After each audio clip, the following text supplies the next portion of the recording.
Merci de nous rejoindre dans le débat du matin. Mesdames et messieurs, nous parlons des troubles du comportement chez l'enfant. Comment les gérer? Quelle est la responsabilité des parents? Eh bien, voilà la question en débat avec comme invité, évidemment, un psychologue et notre psychologue clinicien, consultant sur ce plateau. Bonjour André Alironou. Bonjour Angèle. Vous allez bien? Je vais bien par la grâce de Dieu. Et bonjour chers téléspectateurs, téléspectatrices fidèles au rendez-vous. Et bonjour peut-être aux enfants également qui nous suivent.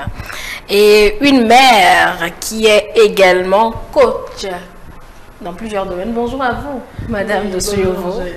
Vous allez bien? Oui, je vais bien. Ça fait un bail. Hein? Franchement. D'accord. J'espère que la famille, ça va maintenant. Oui, tout le monde va bien. Par la grâce de Dieu. Allez, on va commencer par déjà comprendre ce que c'est que le trouble du comportement. Et qui de mieux pour nous l'expliquer, André Alironou? C'est vous c'est vous l'expert dans la matière, puisque ça renvoie bien évidemment à beaucoup de questions qui vous concernent votre domaine de compétences. C'est quoi les troubles du comportement avant qu'on en arrive à l'enfant? Déjà, pour commencer, je vais dire clairement que quand on parle de troubles de comportement en psychopathologie, c'est pas encore la maladie. C'est pas encore la maladie. Il faut savoir faire la différence. C'est pas encore une maladie mentale à proprement dit. On parle de trouble. Il y a un trouble, ça peut ne pas être encore maladie. Mais entendons par trouble de comportement tout simplement tout comportement qu'a un individu qui est de façon persistante ou persistante ou récurrente et qui ne répond pas aux normes de sa société, j'ai envie de dire de son environnement, mais qui perturbe en plus lui-même son fonctionnement au quotidien et le fonctionnement de l'environnement dans lequel il vit. Donc trois choses, tout simplement, c'est la récurrence, la persistance d'un comportement qui, on dira, anormal dans un environnement. Comme les essais de colère, les insultes envers des adultes, des trucs du genre. Voilà, on peut aller chercher ça, ça fait partie, parce qu'il y a l'agressivité qui fait partie des troubles de comportement. Et il y a, oui, comme tu l'as dit, des insultes qu'on peut dire troubles de comportement. Et il y a plein de choses qu'on pourrait mettre dedans. Et voilà, donc il faut entendre tout simplement que c'est un écart de comportement vis-à-vis des normes préétablis par la société. C'est pas encore que tous ceux qui ont un trouble de comportement sont des malades mentaux. Alors, vous l'avez expliqué justement au début. Vous avez dit vis-à-vis des normes. Sinon, je voulais poser la question, mais pourquoi on estime que c'est des troubles si ce n'est pas le trait caractéristique de l'enfant déjà? Ben non, en fait, c'est que vous êtes dans une société et il y a des règles qui régissent la société. Vous venez de bien le dire. Un enfant qui se met à insulter son père ou sa mère, on se dit il y a quelque chose qui ne va pas. Parce que la société a établi que ça ne se fait pas. Et donc, vous vous écartez du comportement normal que la société a établi. Du coup, on peut dire, bon, ben, ou bien un enfant, parce qu'il a été provoqué, il rend, mais de façon disproportionnée. Le coup, voilà, parce que, je sais pas, on l'a insulté, il donne un coup qui blesse quelqu'un ou qui envoie l'autre à l'hôpital, qui quelque chose, on dira, ben, il a réagi, d'accord, mais est-ce que dans la société, il est dit que quand on te fait quelque chose, il faut donner 10 fois, 50 fois plus qu'il le faut? Non, on prône une certaine tolérance. Et donc, chaque fois que vous avez un comportement, une réaction un peu disproportionnée par rapport à la normale, alors, et c'est pas que vous l'aviez une fois, on dit tu as un trouble de comportement. C'est pour ça que j'ai parlé de persistance et de récurrence. Vous avez l'habitude de le faire. C'est comme ça que vous le faites désormais. Ça peut ne pas être votre style de vie, votre mode de vie. Mais arriver un moment, rencontrer des événements, ça fait que vous vous construisez sur ce mode-là. Vous commencez par réagir comme ça. Là, on parle de persistance et de récurrence. Vous le faites pendant une certaine période et ça devient votre mode d'expression. Alors, on dira, il y a un trouble ici. Il y a quelque chose qui ne va pas chez lui. D'accord. Sinon, je voulais demander à Madame de Souyovo, est-ce qu'à un moment donné, puisque vous êtes, mais tous les enfants ne sont pas aussi dans cette situation, mais André a su bien le dire, c'est quand ça persiste, c'est bien cela. Oui, quand ça persiste, en fait, bon, quand je regarde du point de vue de mère, chaque enfant a sa manière de réagir qui paraît anormale du point de vue parental. Parce que les parents ont été éduqués dans un certain environnement et ils espèrent que les enfants soient faciles, par exemple, que l'enfant s'exprime plus, qu'il ne s'énerve, parce qu'il y a des enfants, quand on parle de troubles de comportement, ces enfants, par exemple, à qui on parle, mais au lieu de dire « je ne suis pas d'accord », préfèrent se réfugier un peu dans leur coin et puis ne réagissent pas, boudent carrément, et puis c'est là, ça dépasse un peu le parent. Le parent trouve que cet enfant, pourquoi il a l'habitude de réagir de cette manière-là. Et autant on a d'enfants, apparemment, on a de chaque catégorie d'enfants a ses comportements que les parents maintenant doivent essayer d'identifier. Parce que quand les parents n'identifient pas cela comme un trouble de comportement, eux-mêmes se mettent à taper l'enfant exagérément quelquefois, parce qu'ils trouvent que c'est anormal. Et puisque c'est anormal, il faut que je te tape suffisamment, comme ça tu vas laisser tomber ce caractère-là. Et ce qu'on remarque souvent, c'est que plus l'enfant est subi des coercitions de cette manière-là, est tapé en tout cas exagérément, plus l'enfant développe davantage ces caractères, ça s'empire en fait, parce que l'enfant trouve que ce qu'on lui fait aussi c'est anormal, donc ça devient un mélange dans la famille souvent. Vous acquiescez? Oui, en fait, elle pas déjà dans la réaction à avoir, mais il faut savoir que les troubles de comportement sont divers et viennent de divers facteurs. Justement, on les aborde. Elle a bien entamé plus ou moins, et ça me permet de dire tout simplement que, vous voyez, de l'agressivité, il peut aussi avoir de l'émotivité. On en a souvent, les parents, on en a beaucoup. À moindre chose, ils commencent par pleurer pour indisposer tout le monde. Et voilà, il va le faire pendant une bonne période. Il y a un trouble de comportement là. Qu'est-ce qui fait que mon enfant est devenu, entre guillemets, si fragile? Il pleure à moindre coup. Ou bien, lui qui avait l'habitude de tellement pleurer, il devient très agressif. On va chercher dans les facteurs. Comme on le dit, il y a plusieurs facteurs. On parle des facteurs biologiques, des facteurs génétiques, aux facteurs environnementaux, pour ne pas dire éducationnels. Du coup, je reviens sur Madame Dossu-Yovo qui disait, à moins de choses, on va te taper pour dire, on te tape pour te l'enlever. Ça nous permet d'expliquer que, parents, on a une grande part de responsabilité dans le trouble de comportement de l'enfant. Quand on va sur les facteurs génétiques ou sur dans l'avènement? Dans l'avènement. Des troubles? À l'origine même. Ah bon? Oui, mais je suis en train de l'expliquer. Oui, j'essaie de comprendre. Quand on prend les facteurs biologiques ou les facteurs génétiques, je mets les deux ensemble pour dire que c'est plus ou moins des frères et sœurs. On parle là des gènes, de ce que vous avez légué à l'enfant. Il s'avère que génétiquement, si vous avez eu des parents qui ont connu ou qui ont eux-mêmes eu des troubles de comportement, qui ont été exposés pendant une bonne période aux troubles de comportement, il y a de fortes chances qu'ils vous lèguent cela. Donc, ça peut être un legs, ça peut être un héritage que l'enfant a reçu. C'est héréditaire ce que vous êtes en train de dire en réalité.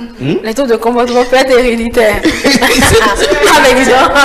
C'est ça que je suis en train de dire. Ça peut être héréditaire. La colère peut être héréditaire. Il y a l'agressivité peut être héréditaire. Il y a un adage au fond qui le dit très bien. Et nous avons et un comportement qu'on doit les disait. Le comportement n'est pas physique. En fait, c'est ça la question. Nous, c'est pas un trait physique. Non, c'est génétique. Je t'explique. C'est ça que je suis en train de dire. Le fond le dit très bien. C'est-à-dire quoi? Ce que vous aviez, ce que vous êtes, vos enfants ne peuvent pas être autre chose. Et qui dit enfant, quand j'enfante, je donne une part de moi. Oui. L'enfant ne vient pas de nulle part. Aucun enfant ne vient de nulle part. Il prend un peu de quelque chose, de quelqu'un. Du coup, sur le plan génétique, c'est en train d'être prouvé, pour ne pas dire de façon très scientifique, pour dire les parents donnent quelque chose de façon prouvée dans l'apparition des troubles. Mais aussi, il peut arriver que l'enfant, dans son développement biologique, a eu des difficultés, j'ai envie de dire, hormonales, où des choses se sont passées dans son organisme, avec le développement ou le développement, la maturation de ses organes, si bien que au niveau de son cerveau, par exemple, là où se situe la zone responsable des émotions et des comportements, des réactions et tout ça, s'il a eu des perturbations, alors l'enfant peut avoir des troubles de comportement. Du coup, vous voyez, c'est pas sa volonté, c'est pas un caprice quand on prend ces deux pans. Maintenant, quand on revient à l'environnement où il a été éduqué, je vais dire la maison, la famille, la communauté, le milieu éducatif et tout ça, des éléments peuvent favoriser ce trouble de comportement. C'est-à-dire quoi? S'il a été exposé à un traumatisme très tôt, c'est environnemental, ça rentre dans son environnement, dans son éducation. Il est éduqué dans un milieu très agressif, où il y a toujours conflit entre parents, on est dans un milieu très conflictuel. Des enfants qui naissent dans des pays ou des villages en guerre, en proie à des conflits armés et tout ça, il y aura des troubles de comportement naturellement qui vont s'installer chez ces enfants-là. Voilà un enfant qui, on a parlé de persistance et de récurrence. Son enseignant ou le milieu éducatif est très agressif. L'enseignant est très agressif. À moins de choses, il commence par taper dessus. Et il tape très fort. Vous exposez cet enfant pendant un bon moment. Si l'enfant, sa carapace n'est pas aussi dure pour savoir s'adapter, se refaçonner de l'intérieur, alors ça peut avoir des répercussions ailleurs, dans sa réactivité, dans son émotivité, dans ses propos et tout le reste. Donc, le trouble de comportement a plusieurs manières de s'installer, plusieurs sources, plusieurs facteurs peuvent favoriser, mais voilà, tout ça l'a mis ensemble. Et il faudrait que l'enfant soit exposé pendant longtemps. C'est pas que le maître l'a tapé une fois, le parent l'a tapé une fois, on l'a injurié une fois et puis c'est fini, il change. Si c'est la goutte d'eau qui fait déborder le vase, alors il avait déjà des choses à magasiner, il était déjà... C'est-à-dire qu'il faut faire attention, beaucoup observer l'enfant, Madame de Sueur. Oui, il faut beaucoup observer l'enfant. Ça me faisait rire un petit peu. Souvent, quand on devient parent, on oublie ce qu'on a été quand on était enfant, en fait. Et puis, bon... Oui, parce que on a été des enfants sages. On a été souvent des enfants sages, des enfants très obéissants, qui n'étaient pas capricieux. Et souvent, quand on a nos propres enfants, on voit ce genre de caractère, on se dit, ben attends, toi, moi, je n'étais pas comme ça. Et on veut que l'enfant soit plutôt droit. Donc, plus on réclame... ces caractères plus gentils des enfants, plus ça amène les enfants à devenir ce qu'ils sont. Mais aussi, il faudrait, bon j'aborde en même temps, il faudrait souvent repartir dans soi-même, son enfance et dans son entourage pour comprendre les enfants. Je me rappelle quand j'avais mis mon premier garçon, je ne savais pas, il avait de ces caractères. Quand il ne veut pas manger, c'est qu'il ne veut pas manger. Hein. Quand c'est un repas et puis il dit non, en tout cas il ne va pas manger. Et j'ai été acheter carrément un livre pour aller comprendre comment éduquer un enfant, pour commencer par ne pas le taper. Parce qu'au départ, j'avais juste envie de le taper pour qu'il se redresse. Parce que quoi qu'on dise, il était bloqué sur le mur. Il ne réagissait pas. Et puis plus il était coincé comme ça, plus moi, ça me révoltait. Donc c'est en lisant finalement, je me suis rendu compte que ok, c'est un trait de caractère. Et donc ça m'a amené à aussi développer mon propre caractère pour pouvoir affronter son caractère à lui. Je lui ai dit, ben, comme tu ne veux pas manger, c'est pas grave, tu vas aller à l'école comme ça, et puis bon. Et quand il était revenu, c'était la même chose, qui était toujours là, et il avait faim, il dit, bon, c'est là. Et il a pris ça, il a juste mangé, mais ce caractère n'a jamais disparu, bizarrement. C'est plus l'enfant avance, c'est toujours là, en fait. Oui, c'est toujours là. Et finalement, on se rend compte que c'est un comportement que l'enfant a. Comme ça, c'est sa nature. Donc, ça frise, bon, ça frise un peu de l'orgueil chez certains enfants. Et ça devient un papa finalement comme ça, à un moment donné aussi, hein, parce que finalement, je me dis, oui, quelqu'un finalement pas prendre un mari, il va dire, mon mari est dur comme ça, c'est qu'il avait eu un trouble de caractère. Depuis, oui, son enfant, ça n'a jamais changé. Et puis, c'est sa femme qui va aussi finalement subir ça. Ou bien, son mari, vice-versa. Donc, nous tirons nos traits de caractère ou bien ces troubles de comportement de notre nature, de l'environnement dans lequel nous avons été éduqués. Souvent, bon, nous sommes africains, hein, Quand l'enfant veut quelque chose, généralement, bah, on se dit, bah, tu n'as pas le droit de réclamer, tu dois accepter ça comme ça. Comme par exemple, quand un enfant mange, bon, sous nos environnements, hein, puis l'enfant n'est pas rassasié, on dit, ben, écoute, il faut aller boire de l'eau, et puis ça doit se faire. Puis on te dit, c'est la part de le bœuf qui a piétiné ton ventre. Donc, du coup, il faut accepter ça comme ça. Et à force de dire ces choses, l'enfant n'est pas satisfait, l'enfant ne peut pas exprimer ses ressentiments, mais l'enfant manifeste ça finalement ou développe plutôt des caractères finalement qui constituent maintenant des blocages. Parce que ces mêmes enfants à qui on a pris le temps de refuser ou bien de trop gâter, il y a des enfants par exemple, ils sont nés dans un environnement, ils ont été les fils uniques pendant plus de 5 ans. Et ils ont été toujours bien choyés, bien traités. Mais subitement, un deuxième enfant vient et ce même enfant, quand il commence par faire ses caprices, qui n'était pas vu comme un caprice au départ. Comment donc, parce qu'il était seul. Parce qu'il était seul, il se rend compte que ben, je suis dans un environnement concurrentiel. Donc l'enfant développe maintenant des troubles de caractère. Non, non, non, je ne veux pas. Non, je ne veux pas. Maintenant, au lieu de regarder cet environnement pour aller échanger quelquefois avec l'enfant, rentrer dans la psychologie de l'enfant, on n'a pas ces habitudes-là sous nos cieux. Il y a aussi ces enfants qui ont l'habitude de pleurer. Quand il était en train de parler, je pensais à une de mes filles qui pleure. Oh, depuis son enfance, je me suis dit, mais ça là, c'est quelque... ça a quitté chez qui, quoi. Quand il est énervé, c'est les pleurs, hein. Tu entends les pleurs, des pleurs, ça t'énerve, mais il pleure, il dit rien. Tu as quoi? Il dit rien. Tu veux quoi? Il dit rien. Mais il pleure, elle a grandi complètement, mais ça n'a jamais changé. Et je dis, en tout cas, souvent, je dis, ben écoute, il faut la laisser quand la pleurs vont finir là. Ça va revenir. Donc, c'est des choses qui, des fois, bon, on n'arrive pas à s'identifier à tout ça, quoi. On n'arrive pas à se dire, ben... C'est pas toujours génétique, hein. Oui, des fois... C'est pas toujours générique, là. Des fois, ça a quitté où, quoi? Ça, ce trait-là, ça a quitté où? Ou bien c'est... Qui était là? Parce que d'abord, quand on se marie, on n'a pas demandé à l'autre, à son conjoint, qu'est-ce que toi tu étais quand tu étais enfant? Bah, on s'est retrouvé tout parfait à un moment donné. Donc, il y a de ces, peut-être, c'est des hybrides, je ne sais pas. Peut-être il y a de ces caractères qui viennent à force que deux personnes se sont mises ensemble et ce caractère nouveau naît. Et oui, on a couché cet enfant nouveau-là avec sa personnalité, parce que il me semble que ça doit être attaché à la personnalité de chacun et peut aussi contribuer à son accomplissement à un moment donné ou en tout cas, c'est souvent, bon, nous voyons ça des fois comme négatif à des moments donnés, mais au fil des ans, on se rend compte que des gens qui ont été peut-être très colériques à un moment donné ont été des gens aussi quand même qui ont été très travailleurs.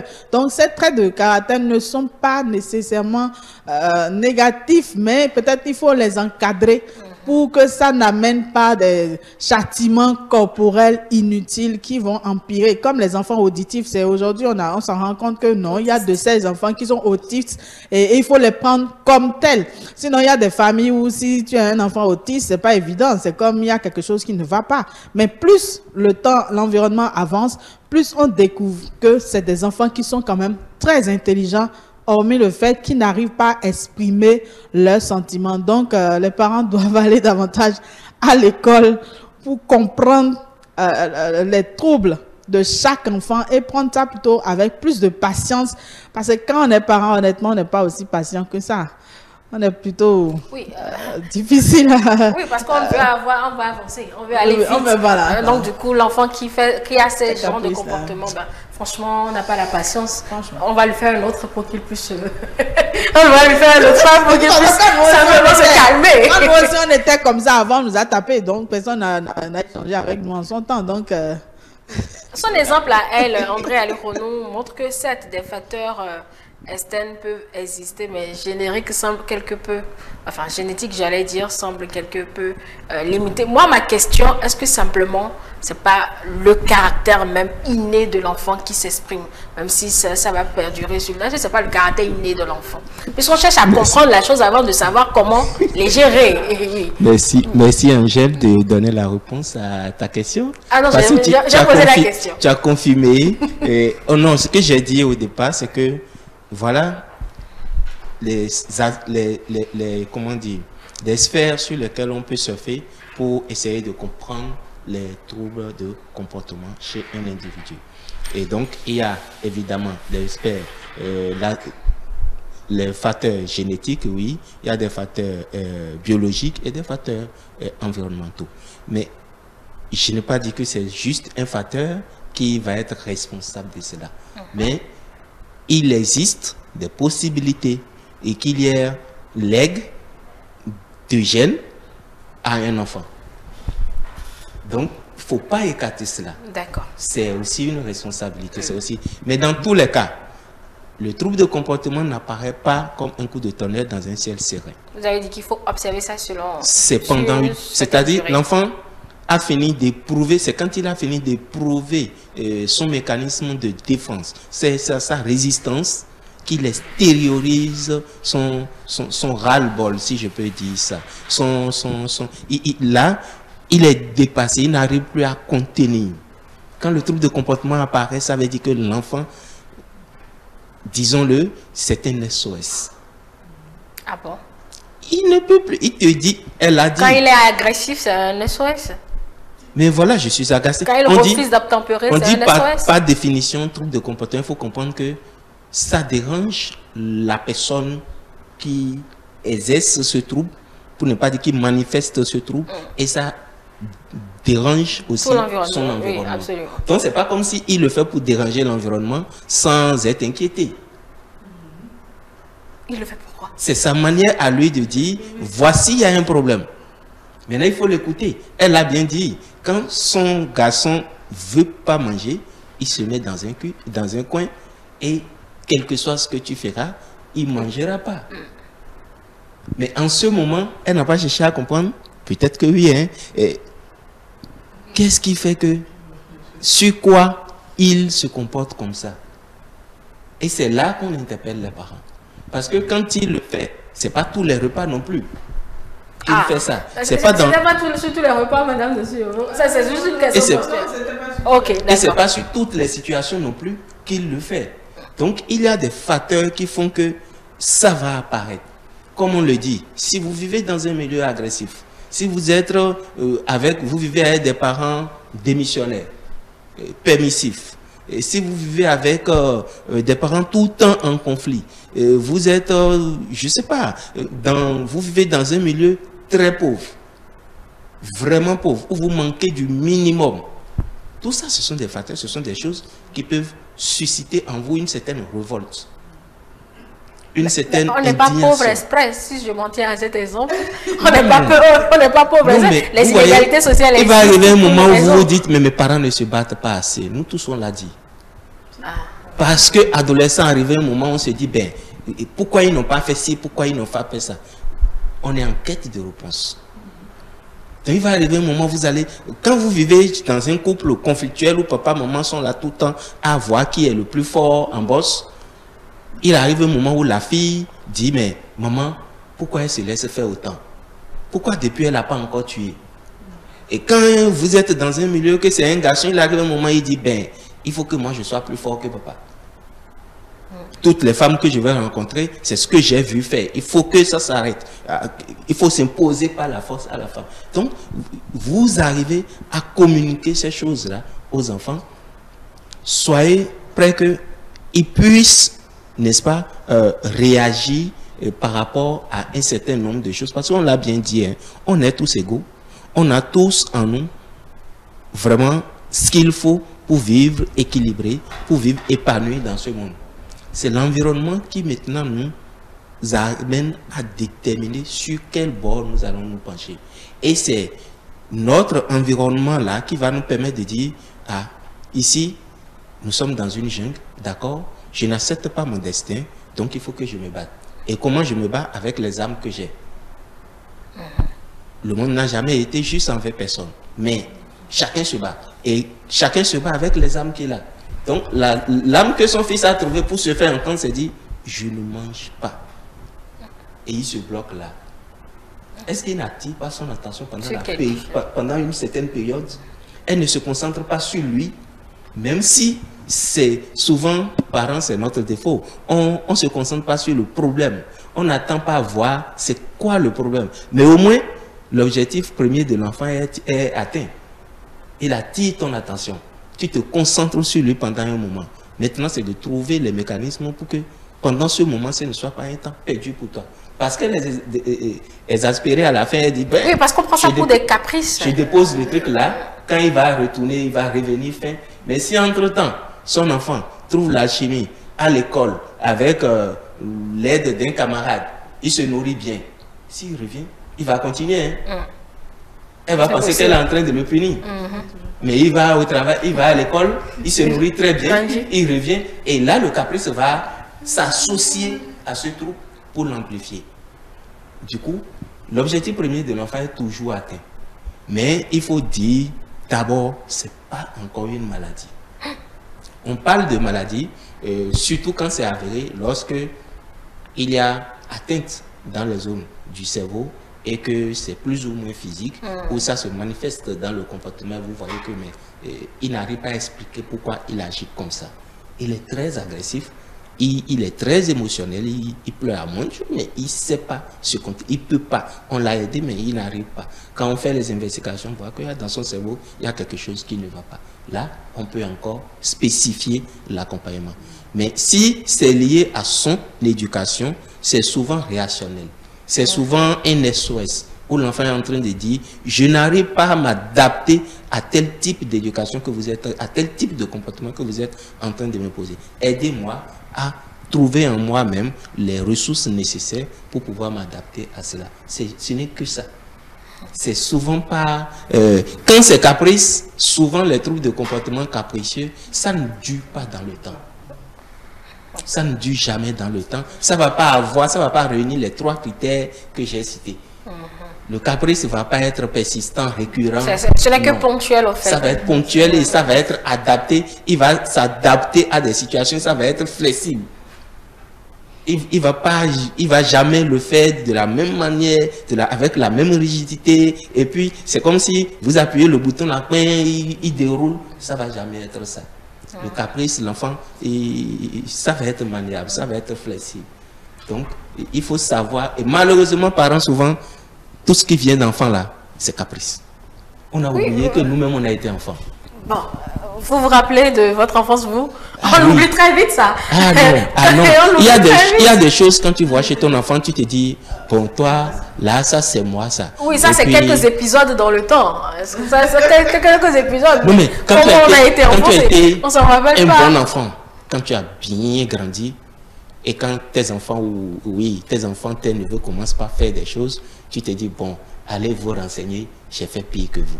Moi, j'ai un oncle, hein, excusez-moi, mais je le prends toujours pour exemple, pour modèle. Pas modèle, pour niveau à ne jamais atteindre dans ce qu'on peut appeler bêtisier comportemental. Ah oui, j'en ai eu 2 comme ça. J'en ai eu 2 comme ça, des oncles. On est de très bons amis, mais c'est-à-dire, quand on les regarde de loin, nous les neveux, les nièces, on dit bon, est-ce qu'on peut atteindre le niveau de ceux-là, ce qu'ils ont fait? Parce qu'on les a vus un peu faire. Et le peu que nous on a vu, les parents nous disent c'était rien du tout. Du coup, quand tu vois ceux-là aujourd'hui qui sont nos pères et qui, je prends plaisir à discuter avec, on s'assoit et j'ose dire à mon oncle, mais je suis ton frère désormais, je suis plus ton fils. Tu t'assois avec moi, on discute et il me regarde et puis il sourit. J'ai dit, bon, voilà, est-ce que je pouvais lui dire ça là, il y a 15 ans, il y a 10 ans, il y a 20 ans? Et voilà un oncle, tu vas en vacances chez lui parce que tu es bien aussi, un peu sauvage, capricieux, bandit comme lui. Quand tu viens, il tape jamais. Il va jamais lever la main sur toi avec la chicotte. Jamais. Mais il te met sur le ring. Quand tu finis de faire tes bêtises, vous allez sur le ring. Et puis il te dit, si tu trouves une occasion, ne me rate pas. Parce que là, on est adversaire sur le ring. Hein. Parce que si je trouve, je ne vais pas dire c'est mon fils. Et il te donnera les bons coups. Donc, imagine, il vaut mieux qu'il me tape. C'est mieux. C'est mieux de faire face au connu qu'à l'inconnu. Quand tu regardes un peu ces niveaux, tu te dis, bon, il y a quelque chose qui a été fait. Mais ceux-là, est-ce qu'ils avaient un trouble de comportement où ils ont su exceller dans les bêtises ou les conflits ou les caprices, etc. Mais c'est pas... Ils sont nombreux dans la famille, autant garçons que filles, mais ils sont pas tous comme ça. Donc, je ne vais pas dire que c'est un legs. C'est génétique, c'est biologique, c'est environnemental. L'environnement dans lequel ils ont grandi, ils ont dû s'adapter un peu comme des lions dans une jungle. En définitive, je vais poser cette question afin qu'on puisse après aborder la gestion. Quand on sait qu'on est parent et qu'on n'a pas toujours le temps de faire attention à l'enfant, est-ce qu'il faut associer un professionnel à l'éducation des enfants? Parce que André l'a dit, il faut savoir distinguer le caprice du trouble en réalité. Est-ce qu'il faut associer des professionnels à l'éducation de l'enfant? Parce que c'est pas toujours facile. Bon, est-ce que professionnel, il faut se documenter, il faut se renseigner. Il faut prendre le temps aujourd'hui. Ça va être compliqué. Oh non, les alphabets, de réfléchir. Selon, il faut taper l'enfant et tout cela, c'est la règle. Alors que le bâton ne règle toujours pas trop. Que plus tu tapes l'enfant, plus devient récalcitrant en fait. Il développe d'autres stratégies, après te tend la main. Bon, je suis habitué à tout ça. Donc, c'est mieux de s'éduquer aujourd'hui, de se renseigner, de se former en tant que parent pour savoir, voilà, ceci c'est un trouble de comportement. Peut-être l'enfant a besoin de plus d'amour, de plus d'attention. Bon, souvent on se dit, moi je n'en ai pas reçu. En son temps, est-ce que quelqu'un m'a donné? Mais il faut actualiser les choses dans sa pensée pour te dire, même si je n'ai pas reçu tant de choses, même si on ne m'a pas écouté, il faudrait mieux que moi je me mette maintenant à la place de mon enfant et que je l'écoute pour former une nouvelle génération d'enfants quand même qui est mieux écouté pour éviter plus de caprices. C'est vrai que c'est-à-dire, la vie, le monde avance au fait, le monde évolue. Et l'information aujourd'hui, on peut l'avoir dans des documents. Certaines personnes ont partagé leur expérience, par exemple, dans des livres, comment éduquer un enfant. Bon, il faut aller lire pour comprendre un peu les manières, comment quand même conduire son enfant pour qu'il ne devienne pas un cas à la longue. Parce que quand ce n'est pas traité dans la famille, ça peut dégénérer en réalité. L'enfant peut devenir un cas social à un moment donné. Sans qu'on sache. Et les parents se disent finalement, mais j'ai vu ça venir et on n'a pas pu contenir ça à un moment donné. Ou bien, même dans les ménages, on peut former des kamikazes. J'utilise un mot fort comme ça. Plus l'enfant est tapé, plus l'enfant sent qu'il faudrait que je récupère ça sur quelqu'un d'autre.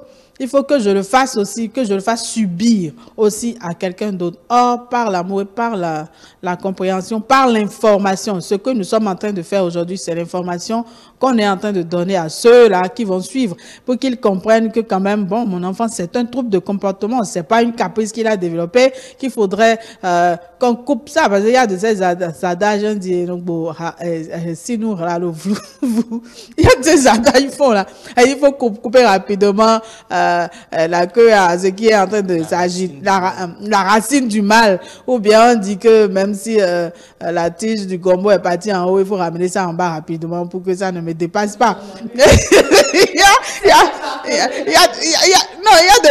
de ces expressions qu'on a qui amènent les parents à ne pas vraiment discuter avec un enfant. Par exemple, on se dit non, c'est pas. Après tout, c'est moi qui suis le chef. Après tout, c'est moi qui t'ai mis au monde. C'est moi qui t'ai mis au monde. Donc, j'ai vécu avant toi, j'ai existé avant toi. Donc, il n'y a pas quelque chose que tu fais maintenant que moi, je ne connais pas. Donc, avec un peu de chicotte, ça doit rentrer dans l'ordre. Il faut qu'on change cette manière d'éduquer. Parce qu'aujourd'hui, nous constatons que plus nous parlons en tant que parents, plus les enfants parlent.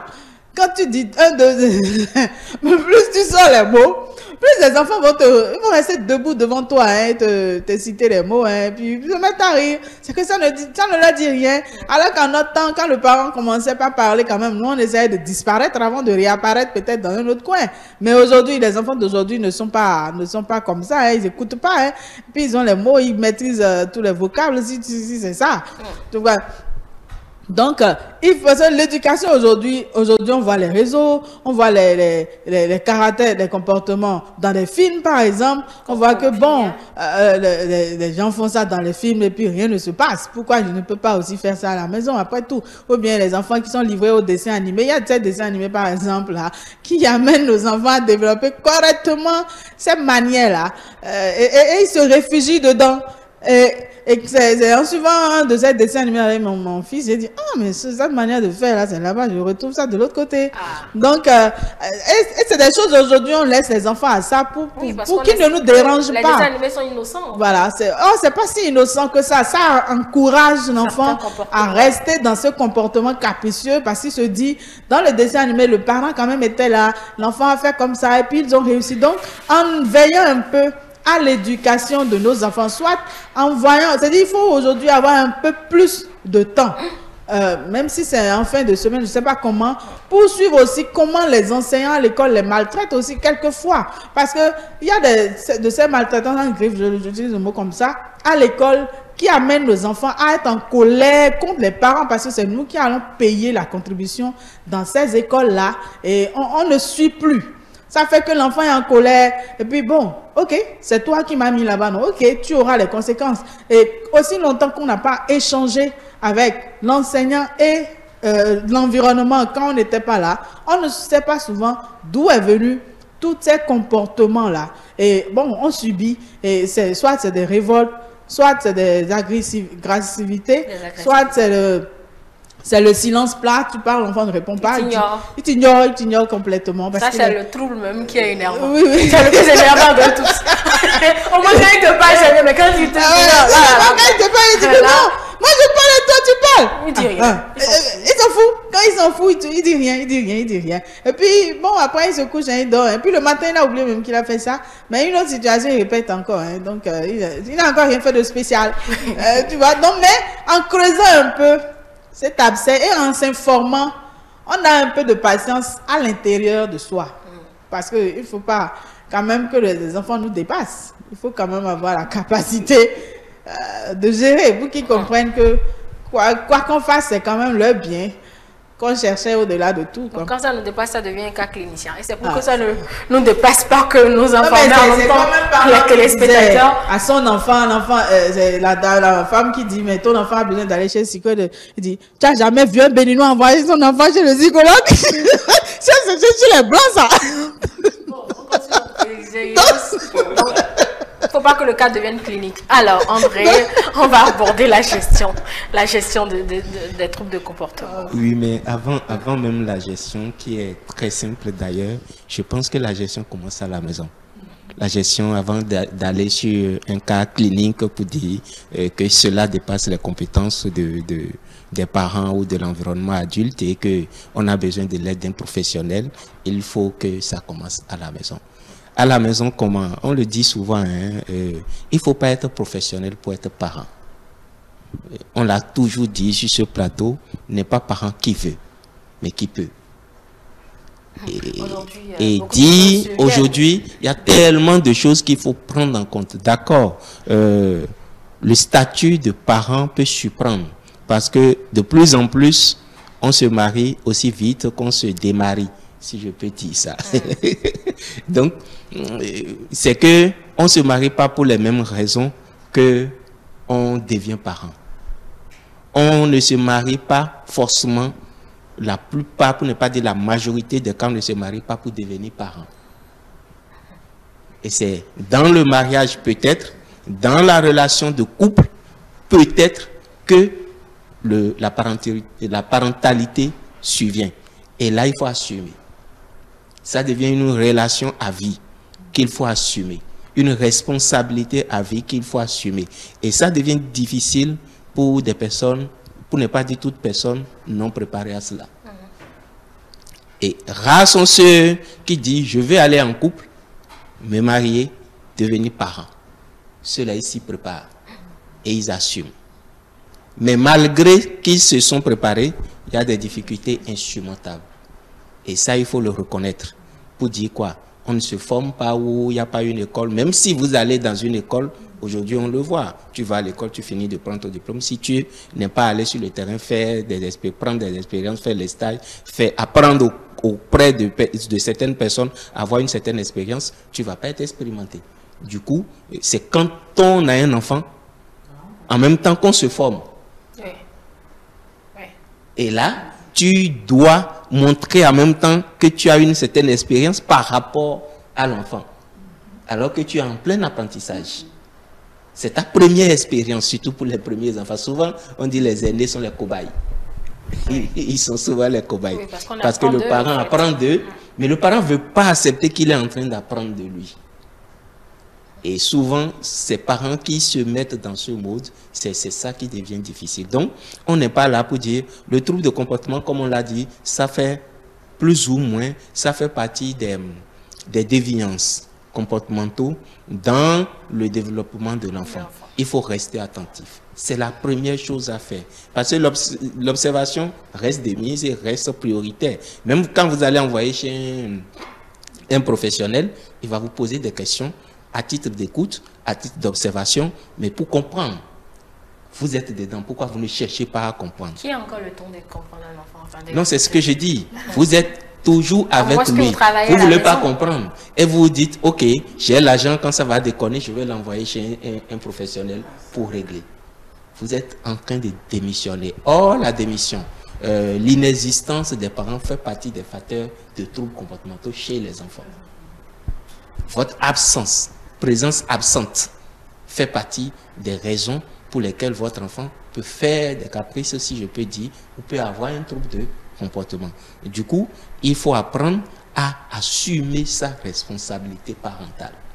Et c'est ça le plus important. Ça commence par l'observation réelle des situations. Ça commence par apprendre à écouter son enfant, à savoir être humble, comme quoi vous n'avez pas, j'ai envie de dire, vous n'avez pas la magie, un bâton magique qui résout tous les problèmes. Et votre enfant doit pouvoir le savoir.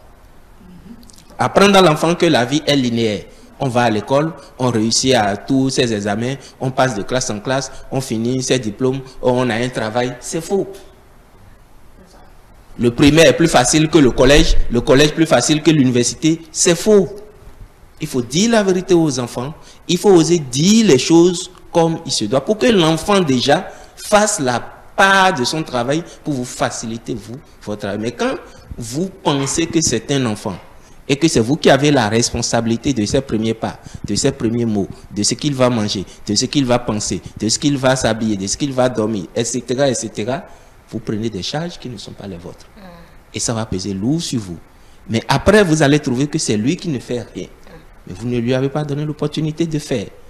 Et vous allez appeler un professionnel qui verra que c'est parce que vous n'êtes pas présent dans sa vie. Mais vous bossez dur, tu viens de le dire. Je bosse de jour et de nuit, même à la maison, c'est pour eux. Ah. Oui, mais c'est pour eux. C'est pour eux. Non, bon, attends. J'ai vu quelque part, on a dit. J'ai vu quelque part, on a dit, est-ce que pour manger, juste pour notre manger, c'est dans un des psaumes, je ne sais plus trop, 120 et quelques là. Est-ce que juste pour notre repas, on a besoin de faire autant? Ça doit être le 123 ou 127, quelque chose. Si l'Éternel le bâtit la maison, quelque chose du genre. Est-ce que juste pour notre repas, alors que Dieu donne à manger aux zèbres, aux oiseaux qui ne travaillent, on a besoin de faire autant? Mais vous oubliez qu'il faut l'éduquer. Enfin, l'instruire, j'allais dire. C'est ce que j'ai dit. C'est pas seulement le repas en réalité. Si c'est que pour le repas, on n'a pas besoin. L'instruction. La réponse est non. On n'a pas besoin. L'instruction, c'est que quand vous considérez que l'enfant vient avec un certain bagage, l'enfant n'est pas, c'est pas un vase vide qu'il faut venir remplir. Bon, je ne vais pas vous éloigner de votre développement. Bien sûr. Je ne vais pas vous éloigner, donc je vous laisse continuer. Ici, la responsabilité parentale, l'observation parentale reste de mise. Il faut assumer sa responsabilité en vraiment observant ses enfants, en écoutant ses enfants, mais surtout en restant vrai. Que les enfants sachent que vous n'êtes pas des magiciens, des adultes qui ont le pouvoir à tout faire. Je vais peut-être faire une digression rapide. Hier, j'étais en train de discuter avec ma fille et je revenais d'une émission et puis elle dit, mais qu'est-ce que tu vas raconter chaque fois? Et on parlait de... Et puis bon, et on discutait, je lui ai dit le thème, on discutait et puis elle me dit, vraiment, la responsabilité des parents, les parents, franchement, et elle me dit, mais quand toi et maman vous êtes en vacances là, c'est le pire moment de ma vie. Et j'ai dit, ben c'est bien, je vais voir avec Angèle, est-ce que on peut faire une émission où les enfants, je vais trouver 3 enfants, où vous allez venir témoigner du mal que vous souffrez avec les parents. Elle dit ça va être très bien. Il y a des parents présents. Là, les langues vont se délier. Hein? Elle dit pas des parents présents. Là, on va, mais franchement, et on peut pas. Elle dit, regarde, je suis en vacances. Je suis là aujourd'hui, c'est mon jour de repos. Mais je ne veux pas regarder la télé. Hein? Tu partages, tu discutes. C'est mon jour. J'ai dit, bon, ok. Et c'était. J'ai trouvé ça bien parce que je lui ai donné l'occasion de dire, mais j'ai dit, ok, il n'y a pas de souci. Ma chère, le lundi, tu es à la maison, je te laisse la commande. De 6h à 0h, je ne touche pas. Mais les autres jours, quand tu reviens le soir, Novelas, tu veux regarder là. Puisque c'est le lundi, c'est pour toi. Les autres jours, c'est pour moi. Elle dit, non, non, non, non, on va revoir ça parce qu'elle ne veut pas laisser. Donc, tout de suite, elle était partie dans une logique comme quoi je la prévais de regarder la télé le lundi. Pour ne pas dire ce qu'elle voulait regarder. Mais elle a oublié tous les autres jours. Elle vient prendre la commande et puis elle change. Donc, ces moments-là, est-ce qu'en ce moment, elle était impolie? Non. Elle était capricieuse? Non. Juste avec mon émission, on a ouvert une brèche sur... J'ai appris que je l'ai tout fait. Je monopolisais un peu trop la commande peut-être.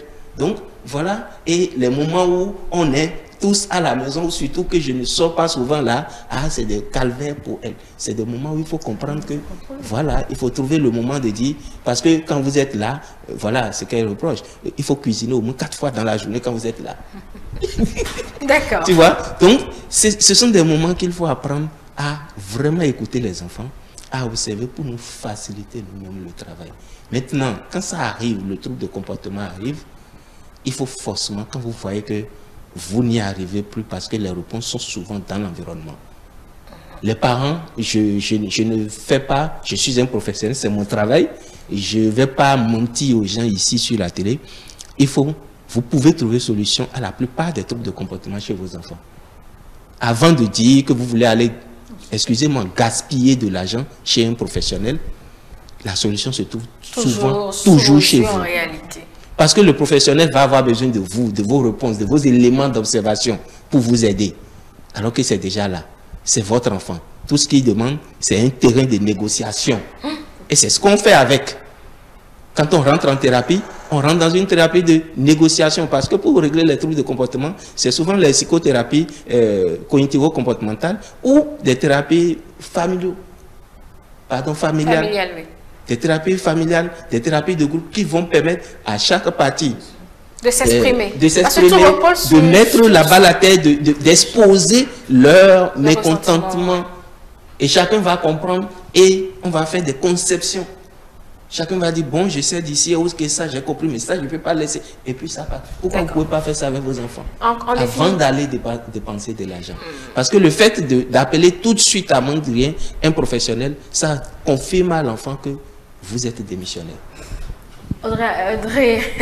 Aurora Dosuyovo, là maintenant, il ne faut plus dire que c'est moi le chef, enfin. Nyawedjiwe en réalité.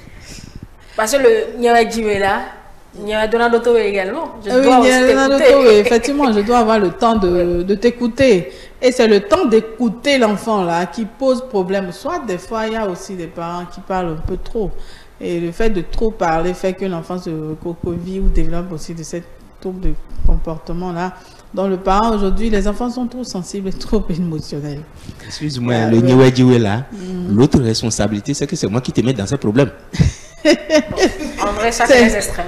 C'est un peu ça au fait. C'est-à-dire, il y a de ces termes utilisés par les parents qui amplifient ces troubles et puis les troubles ne s'en vont pas parce qu'il y a des fois où ça dégénère finalement et ça se retrouve dans les centres psychiatriques juste à cause de ce que c'était au départ des troubles qui n'ont pas été pris en compte où on n'a pas échangé et ça a dégénéré. Ça a dégénéré parce que ça fait une fuite dans la psychologie et ça donne ce que ça ne doit pas donner. Donc, il faudrait plus prendre le temps aujourd'hui d'écouter nos enfants. Et quand on en a beaucoup, c'est un peu compliqué. Parce que chaque enfant avec ses troubles, en fait. Les enfants ne se ressemblent pas. C'est-à-dire quand tu as un enfant, il faut prendre du temps pour chaque enfant qui veut être particulier, qui veut être spécial. Donc, il faut avoir vraiment du temps pour chaque enfant maintenant.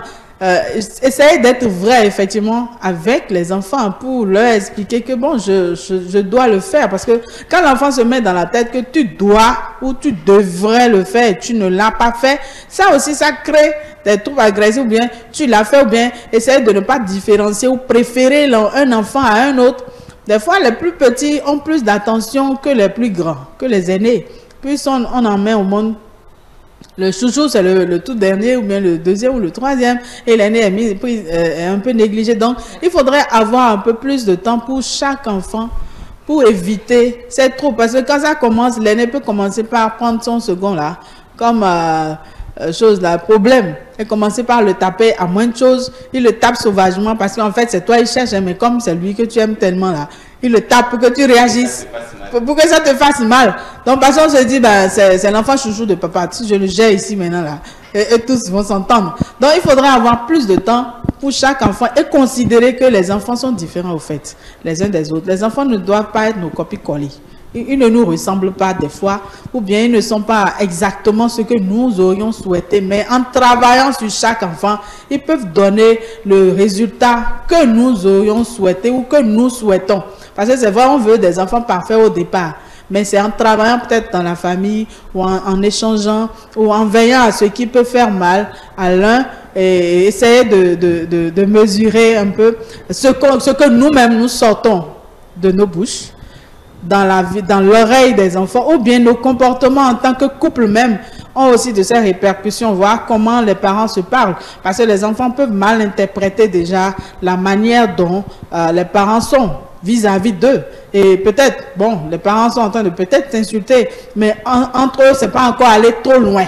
Mais quand l'enfant observe déjà un pan et a l'habitude d'observer, l'enfant peut déjà commencer par faire ses conclusions dans sa tête. Donc, un parent qui a eu des temps difficiles avec son conjoint doit aussi chercher des temps amoureux ou bien sentimentaux, un peu tendresse, pour que l'enfant comprenne que... Devant l'enfant. Et devant l'enfant, de la même manière qu'ils se sont mangés, ils se sont mal comportés ou bien ils se sont pas entendus, de la même manière, ils sont en train de s'attraper quand même. Donc, pour que l'enfant ait un peu de flou, pour comprendre que la vie n'est pas faite que de roses. Il peut arriver des temps où c'est bon, il y a des temps où aussi ça chauffe. Pour que l'enfant ne soit pas d'un pan ou bien l'enfant ne choisisse pas de supporter un parent au détriment de l'autre, parce qu'il y a aussi de ces traits de caractère. On dit non, papa maltraite trop maman, donc je soutiens maman. Et plus le papa regarde ça et dit, ok, vous là, c'est seulement sur votre mère que vous restez, et vous supportez seulement votre mère. Et ça dégénère encore. Où le papa, c'est là, il commence à proférer de sa malédiction contre ses propres enfants. Il dit que bon, ok, c'est moi, je suis le méchant, c'est moi, je suis Et puis il s'éloigne progressivement, alors qu'en réalité, avec les échanges, effectivement, on pourrait vraiment gérer, ou bien même les ressentiments. C'est-à-dire aujourd'hui, il faut que les parents soient plus à l'écoute, au fait, pour que l'enfant puisse te dire que tu n'as pas été gentil. Parce que les parents d'antan, en fait, n'ont pas les oreilles pour qu'on leur dise qu'ils n'ont pas été gentils. Au fait, hein, quand tu ouvres ce débat, c'est que c'est toi l'enfant qui est impoli. Mais aujourd'hui, que les parents d'aujourd'hui acceptent que l'enfant lui dise quand même, tu as dit quoi, tu n'as pas été bon, ou bien tu m'as ignoré, ou bien tu m'as maltraité, ou bien tu tout m'as... est dans la manière aussi de le dire. C'est-à-dire, non, c'est-à-dire, quand l'enfant sort ça permet de savoir comment corriger au fait. Quelle que soit la manière dont il a sorti, au moins il a sorti ça a quitté son cœur. Donc, c'est aux parents maintenant d'avoir la patience d'amortir le choc pour récupérer l'enfant maintenant, pour dire, ok, tu as raison, mais la manière dont tu as dit ça m'a aussi blessé. Donc, l'enfant va savoir que, ok, je l'ai fait, mais prochainement, je vais mieux faire ça pour que ça ne blesse personne. Parce qu'au départ, l'enfant n'a pas le désir de blesser quelqu'un, au fait. Hein.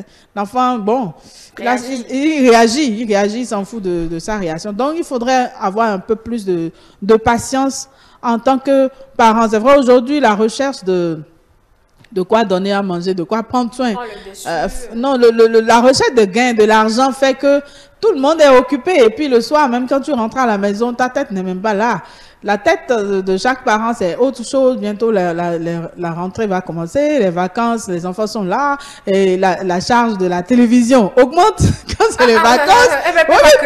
Non, même la nourriture augmente. De l'eau, la nourriture. Tout augmente. Parce qu'ils sont à la maison. Parce qu'ils sont à la maison, donc... Donc, quand ils sont devant la télé, le parent a dit, éteignez-moi la télé, parce qu'il y a autre chose, il est en train de redouter. Mais si on essayait d'associer un peu, peut-être les enfants à ces couples, leur dit, c'est à cause de telle chose que j'ai dit telle, peut-être ils vont aussi commencer maintenant. Il y a ces enfants qui aujourd'hui pensent beaucoup travailler. Comment je vais travailler? Maman, comment il va gagner l'argent? Parce que le parent leur a toujours dit qu'il constitue une charge.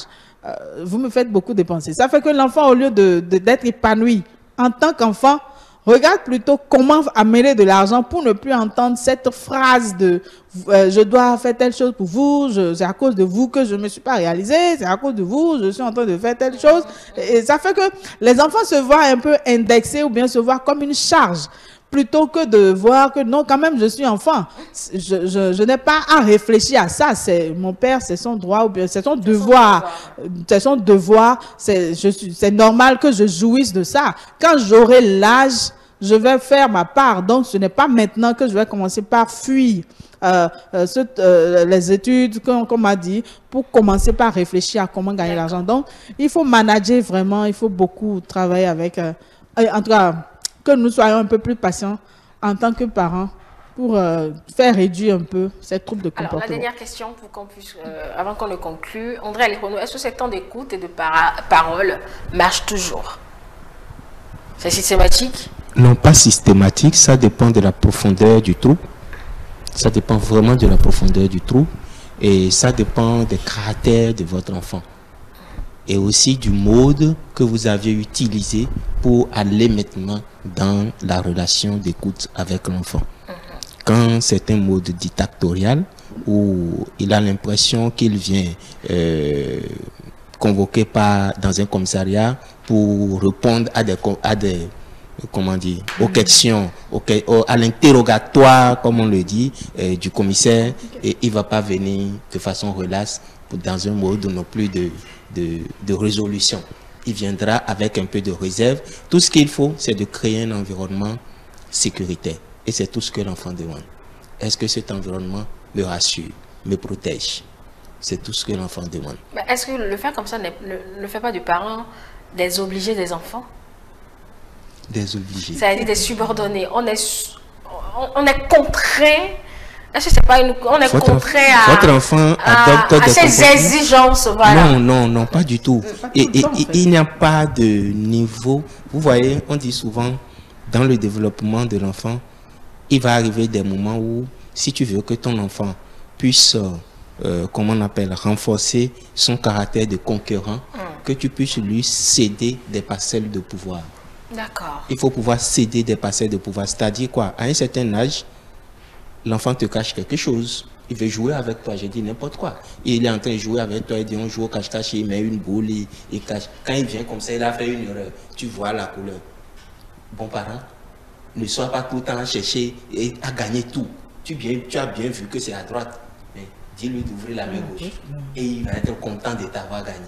Mais toi, tu sais que tu lui as cédé une petite parcelle de pouvoir. Mais tu es tout le temps, c'est toi qui dois gagner, c'est toi qui dois gagner. Tu es en train de renforcer chez lui l'échec. Et les échecs font partie des facteurs de troubles de comportement. Voilà un enfant qui, selon lui, il donne tout à l'école, mais il fait toujours partie des derniers. L'école n'a pas réussi, vous vous êtes entendu, il va dans un centre d'apprentissage où tout le monde lui dit, mais toi, depuis que tu es là, tu ne peux pas faire ça, tu ne peux pas faire ça, tu ne peux pas faire ça. Et vous voulez qu'il se comporte toujours comme un enfant sage. Ce n'est pas possible, il y a quelque chose, il se dit, il y a quelque chose chez moi qui ne va pas. Et vers qui il va aller? Qui va punir? Si ce n'est pas lui-même. Voilà que j'ai échoué à l'école. Mes parents m'ont mis dans l'apprentissage. Et je viens au travail, les collègues trouvent que je ne fous rien. Le patron trouve que je n'avance pas bien. Papa à la maison trouve que je ne vaux rien. Et vous voulez qu'il soit toujours sage. Ce n'est pas possible. Maintenant, quand c'est comme ça, vous voyez qu'il devient malgré tout ça de plus en plus agressif. Ou à la moindre chose, comme elle a dit, il tape ses frères à la maison, il tape ses soeurs, surtout quand vous n'êtes pas là, il n'est pas du tout responsable, il s'en fout. Et vous vous dites, mais celui-là, ça dépasse l'adolescence. Ça commence pas à durer un peu trop. Il faut que j'en parle avec lui. Et vous venez un soir, me renfroyer, Il sait que quand vous finissez de prendre votre verre de whisky là, vous êtes intolérable. Tout y passe. Tout y passe. Vous finissez de prendre le verre, vous criez, André, viens t'asseoir ici. Toi, qu'est-ce qui se passe? Et vous voulez qu'il vous parle. Et vous allez dire, je l'ai fait asseoir pour en parler. Il ne m'a pas écouté. Non. L'enfant a pris le temps de vous observer, de voir que l'environnement que vous êtes en train de préparer là n'est pas sécuritaire. Quand il va oser dire quelque chose de vrai là, tout de suite là, on va tomber sur lui, on va se rouiller sur lui. Donc, il ne sera pas ouvert.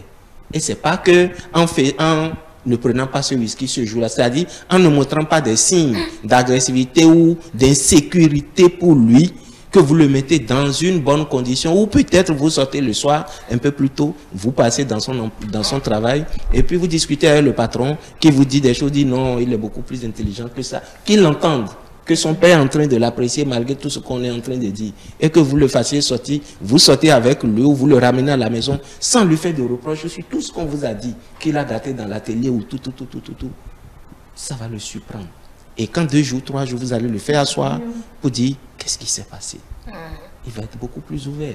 Ce n'est pas que vous avez perdu votre pouvoir de père ou de mère en ce moment, que vous avez fait de lui un roi où il va devenir encore plus capricieux. Non. Il a compris tout simplement qu'il a fait des choses qui, en temps normal, vous aurez mis totalement hors de vous, mais vous êtes en train de lui montrer que la vie n'est pas que ça. Il y a des hauts, il y a des bas. Maintenant, comment on repart de zéro? Et il va vous donner lui-même plus d'aussi. Parce qu'il n'y a rien que vous allez apporter au changement de comportement chez lui. C'est ça qu'il faut prendre en conscience. C'est lui qui décide. C'est lui qui va décider. Qu'il ait le bon comportement, le mauvais comportement, c'est déjà là. Et c'est ce qu'on dit souvent aux parents. C'est pas comme si on accuse que les parents. Vous voulez avoir un enfant très sage. Est-ce que vous avez pris le temps d'éduquer un enfant sage? Non. Est-ce que vous avez pris le temps de donner des outils de sagesse à votre enfant? Il arrive un moment où, Madame de Souevo l'a dit tout à l'heure, vous en aviez 4. L'aîné, normalement, il est un peu plus mature. Le petit, il est plus fragile. On porte plus d'attention à lui. Mais est-ce que l'aîné, vous lui avez donné les outils pour se débrouiller seul? Il a toujours été choyé. Et vous l'aviez laissé de côté un bon matin. C'est comme si votre enfant, qui ne sait pas cuisiner, qui n'a jamais lavé ses habits, mais qui a été toujours premier de la classe, il sort premier des premiers de sa région et il a une bourse après le bac et vous l'envoyez à l'extérieur. Vous prenez un appartement pour lui, vous remplissez de son compte en banque de l'argent et vous vous dites qu'il va bien se nourrir, et vous avez tout mis, ça va aller. Est-ce qu'il n'a jamais vécu seul? Vous lui avez donné les outils de cela avant? D'accord. Donc, il faut pouvoir être sûr que cet enfant, il est capable. Parce que quand vous allez venir, c'est sur ça que vous allez se faire avec lui. Tu as telle possibilité, tu as telle capacité. Et vous lui donnez des exemples qui montrent que vous l'observez. Ah, la dernière fois quand je n'étais pas à la maison, la télé était en panne, tu as su réparer. Il va se prendre. C'est-à-dire qu'il faut valoriser les capacités de l'enfant. Valoriser. Allez, on va conclure. Oui, Madame mais bon, dans toutes ces choses-là, il y a des parents qui aujourd'hui, quel que soit ce qu'on va dire, sont bloqués. Bon, eux-mêmes, il faut comprendre qu'eux-mêmes, ils n'ont pas le bagage nécessaire. Voilà, non, ils n'ont pas la volonté, ils sont bloqués. Dans ce cas-là, si c'est un enfant comme ça qui est en train de... Voilà, on s'en remet à Dieu, au fait. C'est Dieu qui éduque. Ça, là, c'est compliqué, quoi. Là, c'est... Parce qu'il y a des cas Parce qu'il y a des enfants, par exemple, j'imagine, qui écoutent cette émission quand même, qui auraient bien souhaité avoir ce papa qui, un jour, va pouvoir les appeler ou bien les faire sortir, mais qui, quand même, regarde leur père et se regarde et dit, hé, ça, c'est dans les rêves, ça. Ça va être un miracle. Non, là, ça va être un miracle. Donc, mais qui continue à se bloquer. Non, je préfère quand même dire à ces enfants que c'est mieux de se ressaisir. Parce qu'en réalité, on se fait du mal à soi-même, quel que soit son trouble de comportement. Hein. On se fait du mal premièrement à soi-même. C'est pas aux parents qu'on se fait du mal, parce que ça amène à s'énerver, à développer un peu plus de tension, quelquefois à développer d'autres pathologies qui ne sont pas intéressantes. C'est mieux de redescendre un peu, de se dire, un jour quand même, on finit par rencontrer dans la vie des belles personnes qui remarquent des petites choses qu'on aurait bien souhaité que nos parents remarquent en son temps, ou bien on a finalement dans le cours de la vie des gens quand même qui finissent par nous donner de l'attention, ou qui finissent par nous donner de leur oreille, qui finissent par nous écouter, et on se dit, bah, quand j'étais enfant j'aurais aimé bien, mais aujourd'hui j'ai eu ça. Donc la vie est encore devant. Donc, quel que soit le trouble, le manque, le besoin, la vie se charge, Dieu se charge de nous donner ça avec le temps. Donc, c'est pas intéressant de nous réfugier dans cette trouble de comportement justifiant le caractère ou le comportement d'un parent ou bien d'un environnement. Donc, on peut bien terminer malgré tout.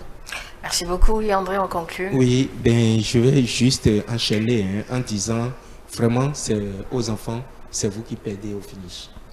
Le parent ne va pas devenir un malade mental du fait de la persistance de son trouble, de ton trouble de comportement. Ça, c'est un. Et lorsque vous avez un trouble de comportement, il faut bien l'extérioriser. Il faut vraiment bien l'extérioriser. Si vous faites semblant d'avoir un trouble de comportement, vous ne trompez personne, vous vous trompez vous-même. Soit vous avez un trouble de comportement. Comme ça, la nature va vous venir en aide, c'est-à-dire, comme elle a dit, quelqu'un de l'environnement. Si ce n'est pas vos parents directs, quelqu'un de l'environnement va entendre et venir à votre secours. Soit vous l'avez, soit vous ne l'avez pas. Maintenant, quand vous avez un trouble de comportement et que vous l'exercez, ne faites rien qui mette en danger votre propre vie. Parce que ça fait partie des manifestations, surtout chez les adolescents, des troubles de comportement. Il va prendre la moto, il va rouler à vive allure, sans casque.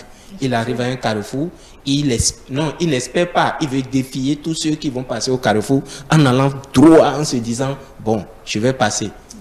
Il oublie que quelqu'un peut venir de nulle part et puis c'est fini. Il pèse sa jambe, il pèse sa tête, il paye. Ça peut être aussi source d'un trouble de comportement. Parce qu'un enfant normal sait qu'il y a un carrefour, on ralentit et qu'il y aura un danger. Donc, souvent, ça c'est typique aux adolescents. Typique aux adolescents. Aux adolescentes qui veulent, c'est pas parce qu'il y a un trouble de comportement, il y a des problèmes à la maison et tout ça, ou que tu as des problèmes affectifs et tout ça, que tous les hommes qui vont venir, ou tous ceux qui ont l'âge de ton père, ils vont te passer dessus. Tu vas perdre une identité, j'ai envie de dire sexuelle, pour ne pas dire une identité personnelle. Et donc, il y a des comportements qui mettent votre pronostic vital en danger. Il faut éviter cela. Ce n'est pas nécessaire. Ça, vous avez la décision de le faire. Et on a beau dire, on n'a pas la prétention d'avoir tout dit ici, sur ça. On n'a pas la prétention d'avoir tout décrit. À vous de voir ce que vous aviez pu trouver dedans. Le taux de suicide est en train d'augmenter. Et les réseaux sociaux, certains parents vont parler de certains parents vont parler d'envoûtement. C'est des choses il faut éviter. Et prenez vraiment le taureau par les cornes. Regardez le vrai problème. C'est vous qui êtes dedans. Si vous ne trouvez pas non plus le bon moyen de vous faire entendre, on vous entendra jamais. Merci à vous pour votre disponibilité, votre apport à l'éducation de nous tous. Merci également aux téléspectateurs qui nous ont suivis. Voilà ce qu'il fallait dire, comment gérer les troubles du comportement. On retient que ces troubles doivent être différenciés des caprices, parce qu'un trouble qui persiste n'est pas forcément un caprice. Comment gérer? Il faut prioriser l'écoute. Créer des environnements de discussion en sécurisant celui que vous voulez écouter. Ne pas se mettre dans la posture du roi, de l'autorité suprême, du souverain.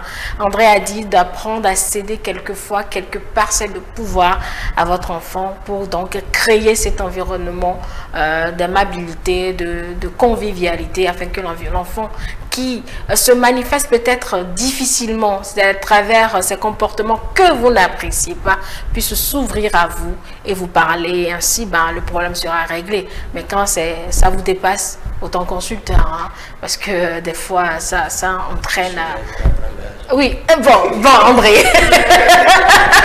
Bon, ça c'est peut-être la bouteille, mais bon, André est là pour vous écouter si c'est que vraiment ça vous dépasse. Voilà. André Ali Renaud, merci Madame Aurore Dossuyovo, merci à vous de nous avoir suivis. Portez-vous bien, ETélé avec vous, pour vous. Très belle journée.